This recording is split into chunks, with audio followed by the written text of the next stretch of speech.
The following was recorded as quickly as possible in order to have lunch on time. Events occur in real time. Hey guys, welcome back to the channel.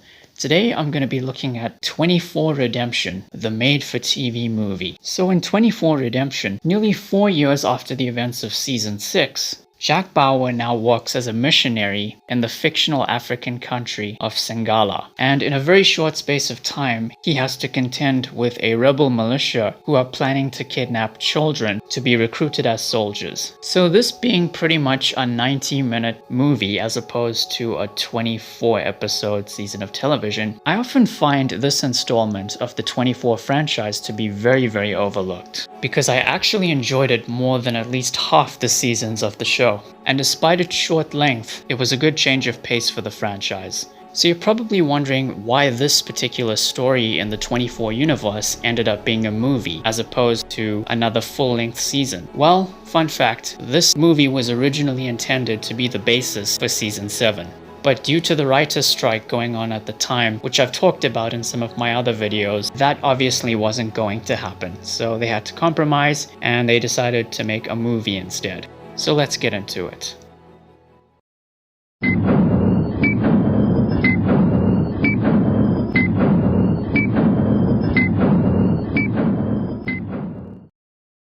So firstly, the setting alone is a breath of fresh air. You know, if you're tired of seeing Jack Bauer do what he does best in the United States, then you've come to the right place if you're looking for a little detour. And another fun fact, because Sangala is a fictional country, the movie ended up being shot in Cape Town of South Africa, my home country. I've never been to Cape Town, but I was quite happy to find that out. I'm also glad that the story took place over the course of only 2 hours, from 3 p.m. to 5 p.m. It has about as much urgency as the equivalent of a double episode of the series, and that's why it's so effective here. Jack Bauer is now a missionary at the Okavango School, which is a school designed to aid war orphans. I'm really glad that we got to see a more human side to him in this particular movie, especially through his interactions with the orphans, like Willie for example. I thought their scenes together were great. On top of dealing with the day's events, Jack also receives a subpoena from the United States government to be held for questioning in relation to his use of torture for interrogation purposes throughout the show. Working alongside Jack is Carl Benton, the man who built the Okavango School. He and Jack are friends, and this is possibly one of the few genuine friendships that Jack has ever had.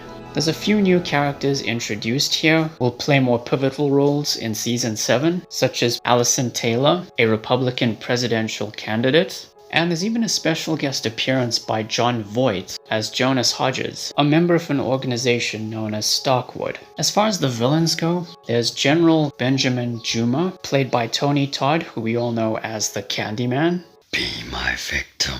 He's a former dictator and current leader of the People's Freedom Army, a rebel militia responsible for genocide in Sangola. And there's also Ike Dubaku, one of Juma's lieutenants. Another thing I really like about Redemption is that it's for the most part devoid of all the controversies that plagued the show. The two biggest ones being accusations of xenophobic attitudes and the use of torture. You know, if 24 as a franchise wanted to stay politically relevant, then it needed to wash away those particular elements. And the ending did a great job in not only laying the groundwork for Jack Bauer's return to the United States, but also for the grand conspiracy that Season 7 revolves around.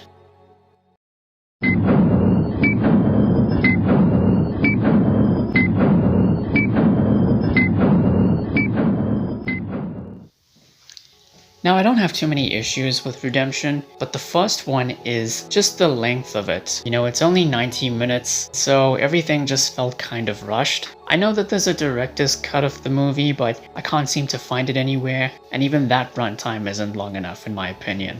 It should have been at least 2 hours. And in some ways, I wish that this was Season 7. And the other thing is the fact that Jack Bauer never comes face to face with either Juma or Dubaku.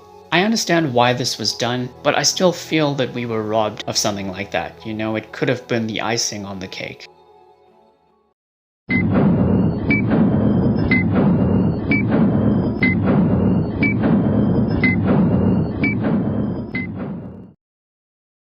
So yeah, those are my thoughts on 24 Redemption. Next time we're going to be looking at Season 7. So thank you all for watching, guys. Please be sure to like the video, share it, and subscribe. Ring the bell. Take care, and I'll see you soon.